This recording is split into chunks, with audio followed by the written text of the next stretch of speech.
watching Tech Tuesday. Today's episode of that is going to be the rear suspension geometry on a Pro R. A little bit about a Turbo R as well. But a lot of people ask us how that toe link works and how it affects things. We're going to show you a little bit about how that stuff all affects each other. But outside of Mitch's area is where we have to go because we've got a Pro R for you to look at. And we're going back to the whiteboard.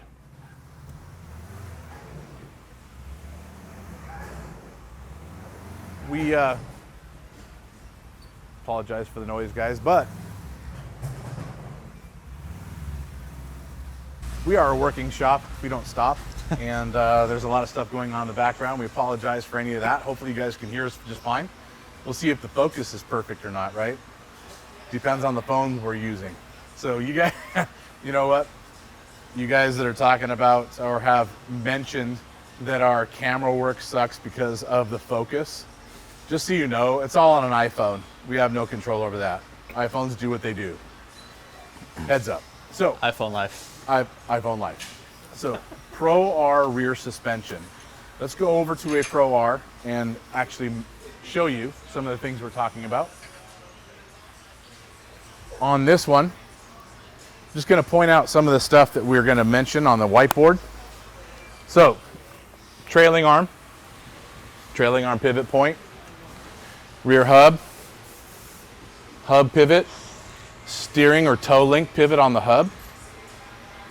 In the back, we've got upper radius rod, lower radius rod, inner frame pivots, outer frame pivot. We also have an axle. We're going to talk about why that's important, the position of axle centerline in geometry in just a second.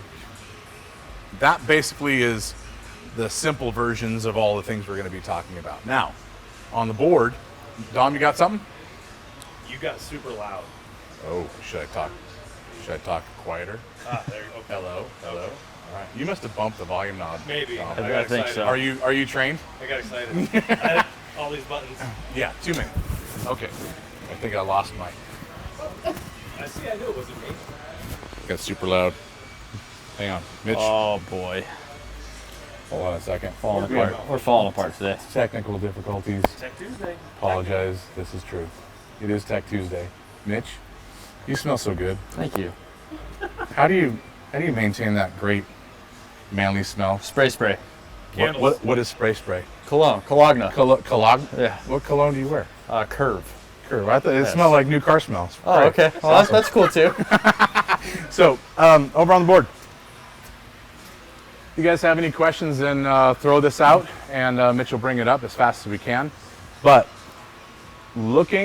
if you were to look at a Pro R or a Turbo R, they're roughly the same. Wheelbase is different, arm length is different, some of the geometry is different, but it's basically like shrinking down what's in a Pro R, so we're just going to go with that.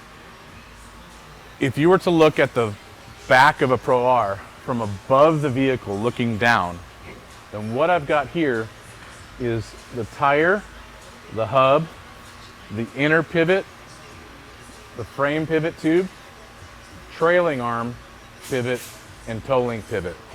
So just imagine looking at the car from above.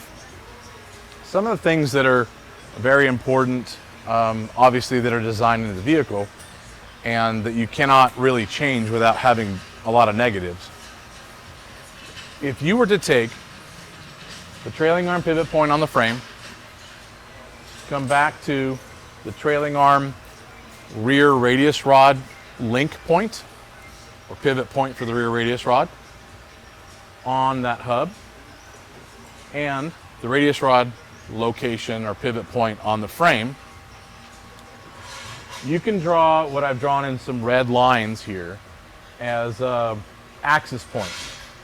So you want to have this front trailing arm pivot point in line. If you draw an imaginary line through it and the rear trailing arm pivot point, you really need to have a toe link about in line with that. You also need to have, what I haven't drawn on here yet, is an axle or CV centerline. So if this is your CV and a boot,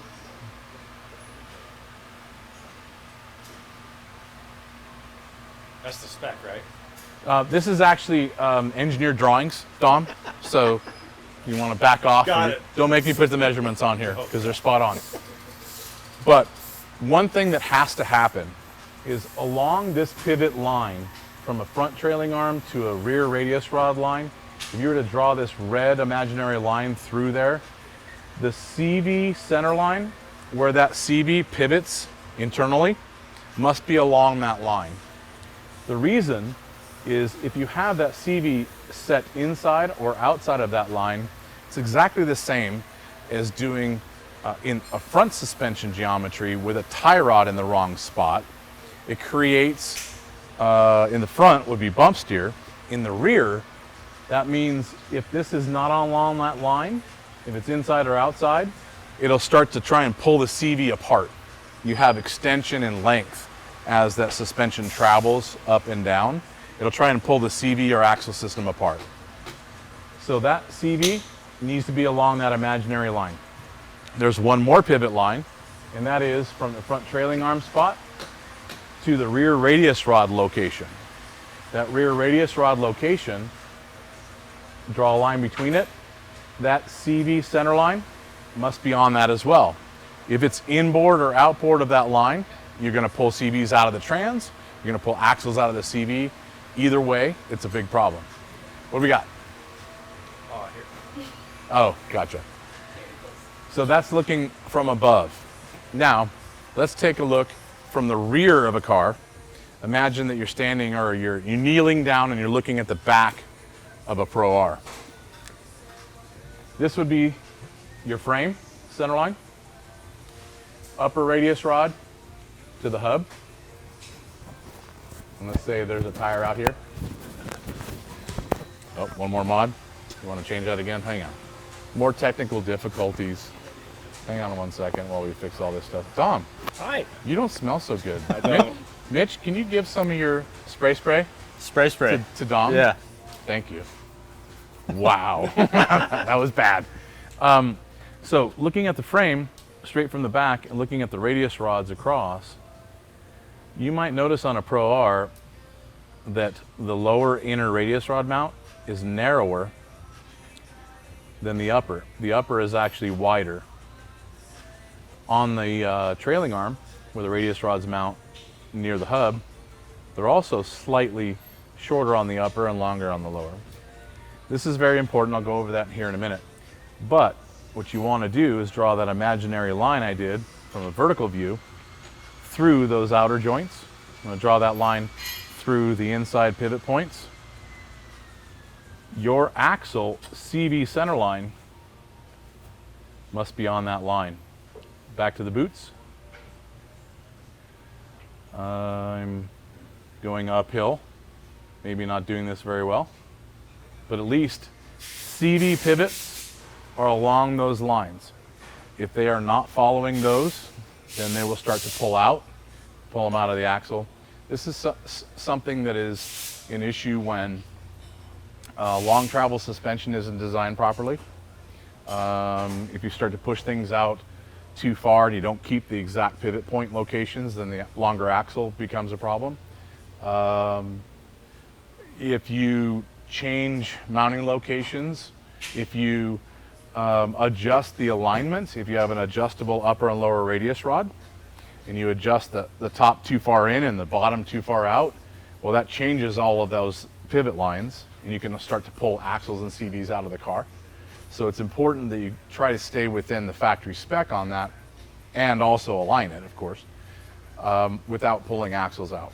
So these parameters of kind of imaginary pivot lines have to be followed. Looking at this Pro R, you'll find, if I get that jack handle out of the way, that we've got different widths when it comes to radius rod mounts. If you draw a line between these two, you're looking at, where's the CV? Well, you can't look straight from the back. You have to look from the pivot line heading directly towards the trailing arm pivot. So that triangular line up to that trailing arm pivot is what we want to follow. And if you can actually put that camera right where I'm at, then you'll see that imaginary line. Take a look at right where the center line of that CV is. Right between these 2 points and headed forward towards the trailing arm. Obviously, Polaris knew what they were doing when they designed it. That's the only way you're going to get 24 or 5 inches of travel out of this thing. I think that the Turbo Rs are 22, right, Mitch? 22.3, I believe, if I'm not mistaken. And Pro Rs are 24 and change? 24 and a half, yep. The reason that there is a difference in travel between a Turbo R and a Pro R is because with a larger engine on a Pro R, the overall length of packaging to fit that engine in here required extra wheelbase. But when they did that engine package, they could design their own differential in a narrower configuration.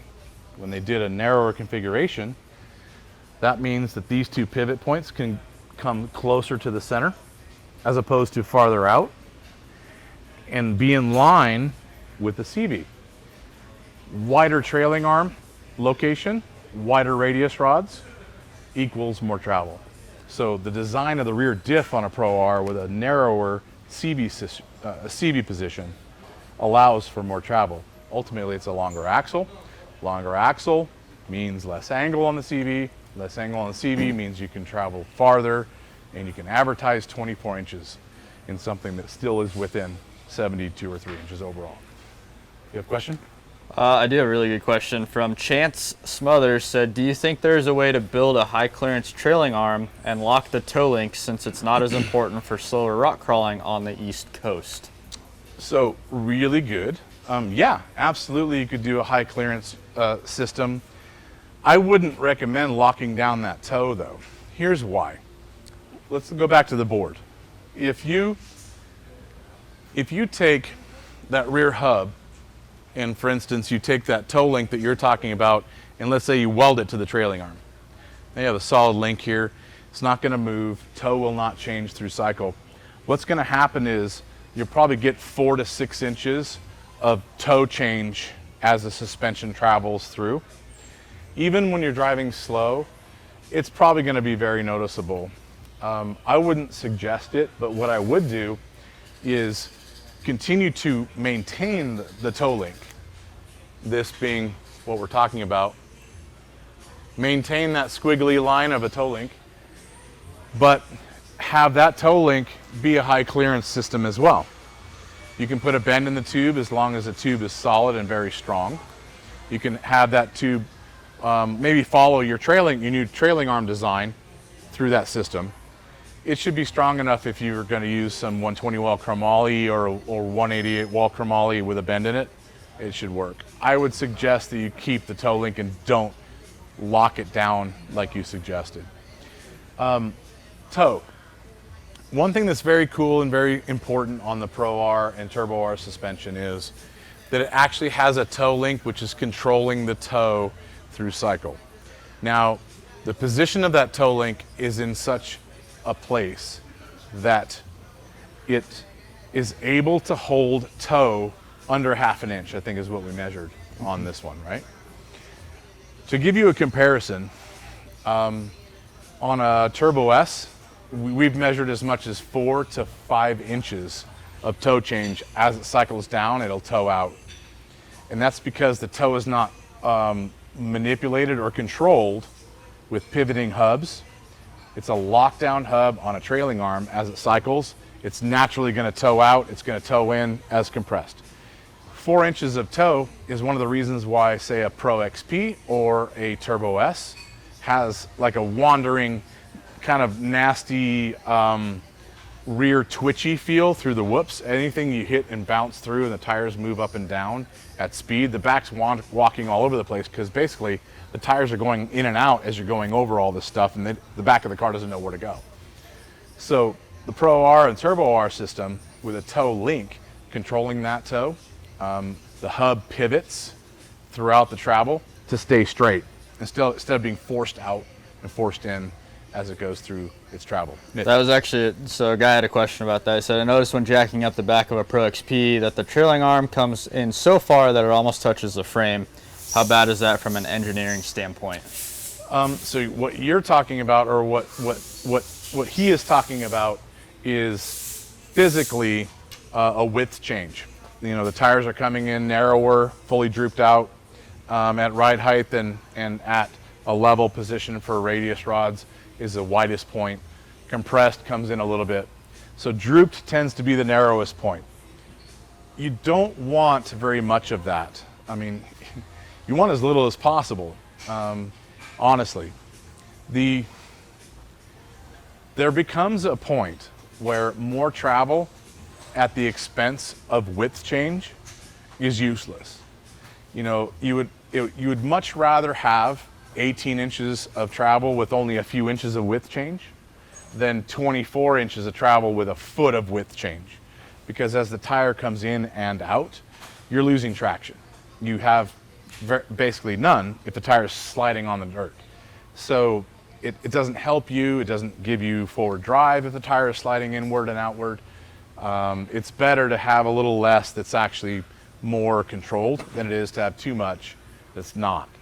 You know, the Pro R, one of the bitches that I have with it, since we're talking about how awesome the suspension design is, it really is, and it works great. The car rides great, drives great, but it has a lot of width change, you know, as much as a foot, and that width change turns into instability at some point, typically only over the biggest whoops and the biggest jumps. And that's kind of rare. It's probably 10% of your desert driving where things are that big. So 10% of the time it's a problem, 90% of the time it's amazing. So that's why we kind of prefer this car, because the majority of it's awesome. The perfect situation, or the perfect design and suspension when it comes to the rear, would be a system where the upper radius rod is much shorter than the lower, where you gain through compression negative camber. At ride height you have perfect camber, let's say 0 to -1 degree, and drooped it gains negative camber. By doing that at droop, ride height, and compressed, the tire stays in line with the dirt and has a contact patch that doesn't have very much width change, which means you have a ton of traction. That means you have a ton of stability. The car does exactly what you want when you want it to do it. It doesn't have any dartiness to it. The problem with that is that when you droop it out and you negative camber it, you just added a ton of angle to the CV, and the CVs can only put up with so much angle before they're going to blow up. That is a limiting factor for overall travel numbers. The OEMs are having a travel war, and they're not going to sell as many cars that have 18 inches of travel as they do with 24. So they might sacrifice some of the geometry, for instance, doing positive camber drooped to keep the CV in line and not blow the CV up, but they got 4 more inches of travel and they're able to sell you something that's 24, 26 inches of travel. That's really where they're at. It may not be the best place, but it's probably the best marketing. Dom. Gentleman, Thailand is asking, is there any products to help with the rear of a Turbo S? Well, sorry, I'm sweating. I think the AC's turning out a little bit, but it's also sticky in Arizona right now. I mean, we got a ton of stuff at the back of the Turbo S, but I mean, I guess my question is, do you mean the toe issue? You know, if you're talking about fixing that toe, there's nothing you can do because it's a lockdown hub that does not move. I mean, we considered building a shim kit that you could put between the hub and the arm, and it wedged the hub inward, towing the vehicle in. So when it drooped out, it never went to tow out. The problem is at ride height and compressed, it might be 2 or 3 inches towed in. So we opted out of a wedge kit for hubs and didn't build anything for it. There's not much you can do. If you start changing the geometry pivot points in that system, you'll end up pulling the axle out. So you can't really fix it. You have to deal with it or buy another UTV. Mitch. There's a dude named Jeff in the comments here that is just going off. What is Jeff saying? If I read them all, it would probably be the amount of time that we've already been filming, honestly. Paraphrase, please. When she leaves you for a guy with 24 inches of travel, you really feel it. Oh, well, it's not so much the length as it is the girth, so that's what I've heard. From a friend of mine named Tuna Can. Yeah. Chapo9's asked, when will the preload product be available? Good question. We're going through production right now. It's going to be at least 2 or 3 months, but it's almost done. Clayton Wade said, have you seen the new pictures of the new X3? I have. I've seen the drawings. I've seen the pictures. I've seen the testing. What do you think on it? Might have even been in one. What do I think? Can't tell you. Cool. Gotcha. You bet. I absolutely answered the question, though. Yes, you did. Yes. Can't tell you. What else? Mitch, I mean, what else is what else is what's his name blowing us up for? Oh, let's go back here. I'm sorry. Let's go back. I only have 6 inches of travel. Where should I look to find more length? You know what? Ask the Polaris engineers, because magically they have 24 inches of travel, but 28 inches of usable. So those engineers might be able to tell you how to get an extra usable 4 inches somehow. Aaron Kaufman actually made a comment Well, hello, too. Aaron. How's it going? He said, why does Can-Am, Polaris, etc. continue to use the multi-link over asking arm like Textron/Speed ... Class 1 car? Okay, so what Aaron is talking about is a trailing arm versus a radius rod. I'll draw it really quick. Trailing arm, here's your pivot points. Pivot, pivot, hub. Okay, solid trailing arm. And from the rear, that's a pivot point to an arm and a tire. There are no links. Okay, the problem with a trailing arm is that as a trailing arm cycles straight down, straight up, the axle length gets longer, or needs to be longer, as it droops, narrow at ride height, longer as it extends, right? So if you look at a Wildcat or anything else with a trailing arm, it has to have a plunging axle to allow for it to function. The positive thing about it is that it has a overall width that doesn't change very much. So you have the tire contact on the ground a lot.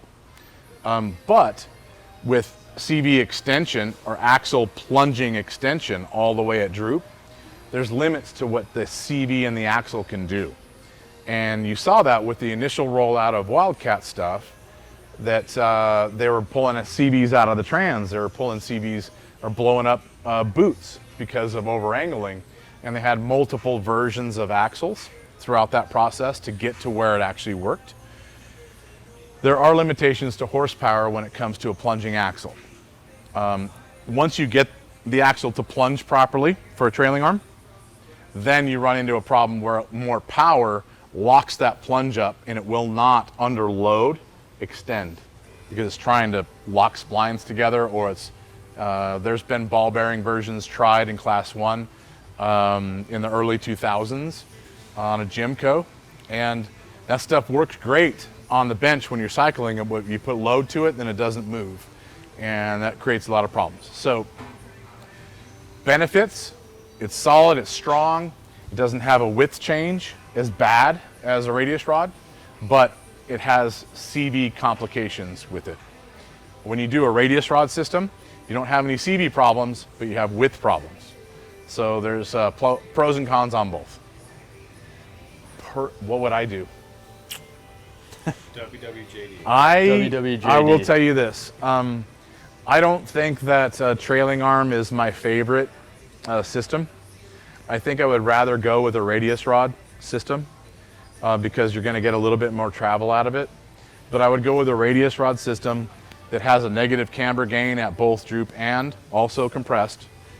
And in order to do that, you're going to limit yourself to about 20 inches max, probably 18 inches. I would much rather have 18 perfect alignment geometry inches of travel than 24, 5, 6, 30 inches that suck with a foot of width change. The 18 inches drives better through the big stuff. It drives better everywhere else. That's what I would do. Dom. Hi. Oh, hey. Hey, no mic, but You got questions. I can see them. Yes, Fernando Ramos. I just ordered springs for my X3 Max base. What else will give me a better ride height and a ride quality? Mitch. He already ordered springs. Oh, I ordered springs. So the springs should definitely take care of your ride height issue. If you're looking for better ride quality, the RIS ride improvement system will definitely take care of that. Internal shock work. Internal shock work, set it up to what you're doing, your riding style, your terrain. Can also accommodate how aggressive or non-aggressive that you are depending on what you're doing with the machine. So I would say if you're looking for a better ride quality over the spring kit, definitely check that out. You know, I think that most of our customers say that, you know, a spring kit is a night and day difference, but once they do the shock internals, it's a bigger difference than that. You know, to put numbers to it, I would say like 30-40% improvement with spring, 60-70% improvement with shock internals, especially when you combine the two together. So it's a big difference. A lot of people hold off on shock work because of the shipping and the timing and all that. It is worth every single penny if you can do the internals to do it. And if you can combine it with spring, that's a home run for sure. Mitch. We want to know what's on the bench. What? People want to know what's on the bench? We want to know what's on the bench. Shameless product plug? Yes. Is that where we're at? Okay. Yes. Since we're talking about rear geometry on a Pro R, one thing that we want to let you guys know is about a new product that we have, and it's going to be coming out in 2 weeks. So do not call us right now and ask for this. We are not doing pre-sold, pre-orders on any of this stuff. We will let you know in 2 weeks when it's out, and it'll be on the site and available. But one of the things that we found is an issue with the Pro R and Turbo R in the rear geometry and how it functions is the toe link that's controlling hub toe through cycle is an alignment or an adjustable alignment tool. So here is a factory toe link on the back of that Pro R. The bolt that goes through this toe link and basically has the hub attached to it is an alignment, what they call an eccentric adjuster. See how this is slotted on the inside? Watch when I rotate this system, how it rotates to the rear if I loosen it up just a little bit. Here we go. As you spin this, it moves to the rear and back to the front. What that does as you rotate this bolt is it changes the toe and tire alignment in the rear. The problem with eccentric alignment adjusters, which are very, very common on street vehicles for front control arm adjustments and other things for factory alignment, is they don't stay tight in the off-road environment. You hit some stuff, hit bumps and rocks and whoops, then this thing starts to chatter and it moves a little bit, and then it moves a little bit more, then it loses a little bit more, and over a couple hundred miles this thing decides to completely change the toe in the back of a Pro R. The only way to fix that, actually two ways to fix it. One, align it and weld it. Now it's not alignable anymore. Otherwise it's gonna move. We had ours move 3 or 4 times when we took our Pro R out, pre-ran the 500, bought 500 a couple of times. It was something that we checked every single time we stopped to have a beer. It's an issue. The other way you can fix it is to get rid of this alignment adjuster, and you go with our new product, which is a toe link assembly from Shock Therapy.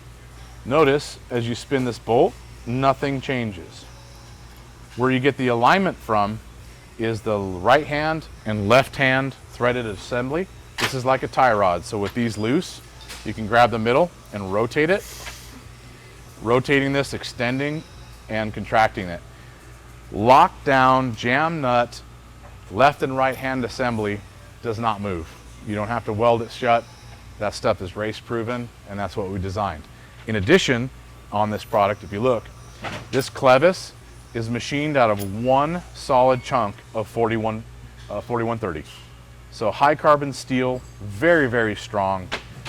The tube that we use is 1.25 inch 120 wall, chromoly. All the spuds are chromoly. We make everything here. And if you notice, every single thing we do is rosette welded. So not only are they welded on the joint, but they're also welded in the center farther forward. And that prevents these two pieces from wiggling over time and cracking that weld. Everything spud welded in a tube should be rosetted. If it's not, then that's a problem. We also have this assembly for the Turbo R, which is a different length than the Pro R. These, if you look at the vehicle behind you, you can see a completed one. Nickel-plated chromoly, powder-coated. All of our toe links are going to be black powder. If you want to do your own powder, you can. We're not going to offer different colors. But that assembly has no movement. It does not change once you set it. And it does not have any deflection. Another thing we've seen is the factory toe link is very weak and it tends to bow and move under load. And you can feel it in the back of the vehicle when the toe changes because that toe link is bending. So ours did not bend with an inch and a quarter 120 wall. Pricing is going to be $5.99 for a pair, and that is with all the highest quality, everything that we have. 3/4 inch rod end in the front, stainless steel spacers, 120 wall TIG welded, the baddest of the best all the way around. The bee's knees. Bee's knees, according to Mitch. So that's in 2 weeks. We will promote it. We have all of our instructions already written, and we have a ton of stuff coming in. Dom or Mitch, have you guys got anything else on the geometry side of things? Otherwise, we can boogie out of here. Nope. You guys are good. Good to go.